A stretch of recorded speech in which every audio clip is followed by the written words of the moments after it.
শ্বশুর আব্বা বললেন, কোনো কিছুর প্রয়োজন হলে তুমি আমাকে বলতে পারো, আমি তোমাকে মেয়ের মতোই স্নেহ করি। শ্বশুরের এই কথায় ভয় অনেকটাই কেটে গেছে। ওনাকে যতটা খারাপ মনে হয়েছিল উনি অতটাও খারাপ না, রাগের বশেই হয়তো বলেছে, হয়তো বা শাশুড়ির সাথে ঝগড়া হয়েছে তাই বিয়ের কথা বলছে। আমি সাহস করে বলেই ফেললাম, বাবা আমি আপনার দ্বিতীয় বিয়ের কথা বলতে চাই, শাশুড়ি মা অনেক কষ্ট পাচ্ছে। এটা শুনে এই মুহূর্তেই আমার শ্বশুর আব্বা রেগে লাল হয়ে গেল। রেগে মেগে আমাকে বললেন, বৌমা তুমি হলে আমাদের পরিবারের অংশ, পারিবারিক বিষয়ে তুমি কথা বলতেই পারো, তার জন্য আমার ব্যক্তিগত বিষয়ে তুমি কথা বলবে না। আমি বিয়ে করব কিনা সেটা আমার একান্তই ব্যক্তিগত ব্যাপার, এই ব্যাপারে আমি কাউকেই কৈফিয়ত দিব না। তোমার যদি মান সম্মানের সমস্যা হয় তুমি তাহলে হোস্টেলে ফিরে যেতে পারো, নয়তো ভাড়া বাসায় থাকো, দরকার পড়লে তোমার শাশুড়িকেও আমি তোমার সাথে দিয়ে দিব, মাসে মাসে তোমাদের টাকা পাঠিয়ে দিব, এখন আসতে পারো। হতাশ হয়ে রুমে ফিরে আসলাম। শ্বশুর আব্বা যে আমার সাথে এরকম ব্যবহার করবে আমি এটা আশাও করিনি। আমি ভেবেছিলাম যে শাশুড়ি মায়ের কষ্টটা তিনি বুঝবে, কিন্তু হলো তার উল্টো। পরের দিন সকালবেলা মেয়ের বাড়ি থেকে 2জন লোক দেখতে আসলো। শ্বশুর আব্বা তাদের আদর আপ্যায়ন করতেছে, খাওয়া দাওয়া সবকিছুই করতেছে। লোকগুলো তাদের নিজেদের মতো করেই খাওয়া দাওয়া করছে এবং কথা বলছে।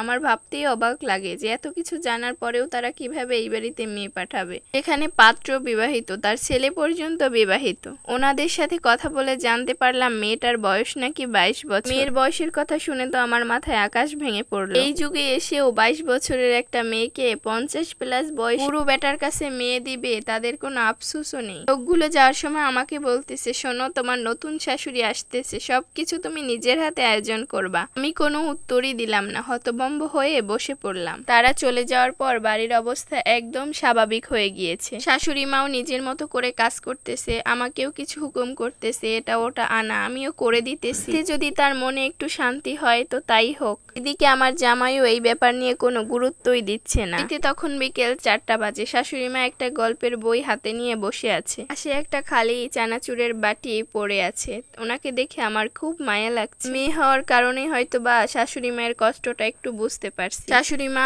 সকলের জন্য সারাদিন রান্না বান্না করছে, আমাকেও একটু এটা ওটা করে দিতে বলছে, আমিও সাথে সাথে করছি। কতটুকু কষ্ট লুকিয়ে উনি এভাবে স্বাভাবিকভাবে কাজকর্ম করতেছে। সবকিছু ভাবতে ভাবতে গিয়ে আমি আম্মাকে জিজ্ঞেস করলাম, আম্মা চানাচুর এনে দিব? সে বলল, না বৌমা এখন আর এগুলো ভালো লাগছে না, তুমি বরং 1 কাপ চা নিয়ে এসো, বই পড়তে পড়তে চা খাওয়ার মজাই আলাদা। আমি বললাম, আচ্ছা ঠিক আছে, আপনি একটু অপেক্ষা করেন, আমি চা বানিয়ে নিয়ে আসতেছি। আমার কথায় উনি কোনো উত্তরই দিলেন না, ধানে বই পড়েই চলছে। চা নিয়ে শাশুড়ি মায়ের কাছে যাওয়ার পর শাশুড়ি মা বলতেছে, বৌমা তোমাকে আমি কিছু গল্প বলবো, কি শুনতে পারবে? আমি বললাম, হ্যাঁ মা শুনতে পারবো অবশ্যই। বলে, শোনো, তোমার শ্বশুরের সাথে আমার যখন বিয়ে হয় তখন আমার বয়স ছিল 18 বছর। সেই থেকে এই সংসারে খেটেই গেলাম। আমার শ্বশুর আমাকে ভালোবেসেছে, সম্মানও দিয়েছে। আমার শ্বশুর লোভের কাছে পরাজিত, এখন তার সুন্দরী মেয়ে পছন্দ, আমার মতো অসুন্দর বৃদ্ধকে তার এখন পছন্দ না। আমার উপর ভরসা করে আমি একটা দায়িত্ব দিতে চাই, আমার অবর্তমানে তুমি এই সংসারটাকে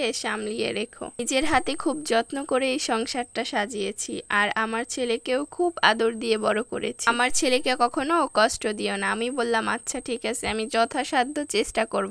আপনি এত কষ্ট পাইয়েন না, বাবা আর বিয়ে করবে না, আমরা ওনাকে ঠিকই বোঝাইতে পারবো। শাশুড়ি মা বলল, আমি যাকে 30 বছরেই চিনতে পারলাম না তুমি তাকে 7 দিনে চিনতে পারবে? কথা শুনে আমি কোনো উত্তর দিলাম না, করে রইলাম। শাশুড়ি মা গল্পের বইটা হাতে নিয়ে ঘরে চলে গেলেন। কি হতাশায় ঘিরে ধরছে আমারে, কেমন অনুভূতি হচ্ছে আমার। তা কি শাশুড়ি মাকে ভালোবাসার জন্য নাকি ভয়ের জন্য? কোথায় যেন শুনেছিলাম ছেলেরা নাকি বাবার মতো হয়। রাতে সবাই একসাথে খাওয়া দাওয়ার পর শ্বশুর আমার শাশুড়িকে ডাকতেছে, ঘরে আসো, তোমার সাথে আমার কথা আছে। শাশুড়ি মা নির্ভীক কথা শুনে তার সাথে চলে গেল। পরদিন সকাল থেকে বাড়ির অবস্থা একদম স্বাভাবিক। শাশুড়ি মা নিজের মতো করেই কাজ করছে। শ্বশুর আব্বা, আমার হাজবেন্ড সবাই স্বাভাবিক, শুধুমাত্র আমি স্বাভাবিক হতে পারছি না। শাশুড়ি মায়ের নীরবতা আর এই বাড়ির পরিবেশ আমার কাছে জোনাকি পোকার আলোর মতো লাগতেছে। আগামীকাল শ্বশুর আব্বার বিয়ে, কয়দিনে শাশুড়ি মা একবারও কাঁদেনি, আর এই ব্যাপারে আমার হাজবেন্ড কোনো মাথা গলায়নি। বিয়েটা ভাঙার ব্যাপারে তাদের কোনো চিন্তাই নেই। আমার জামাই বাবার বিয়ে খাওয়ার জন্য উৎফুল্ল হয়ে আছে, নিজের হাতে শাড়ি গহনা সবকিছু কিনছে নতুন মায়ের জন্য। একটু আগেই গিয়েছে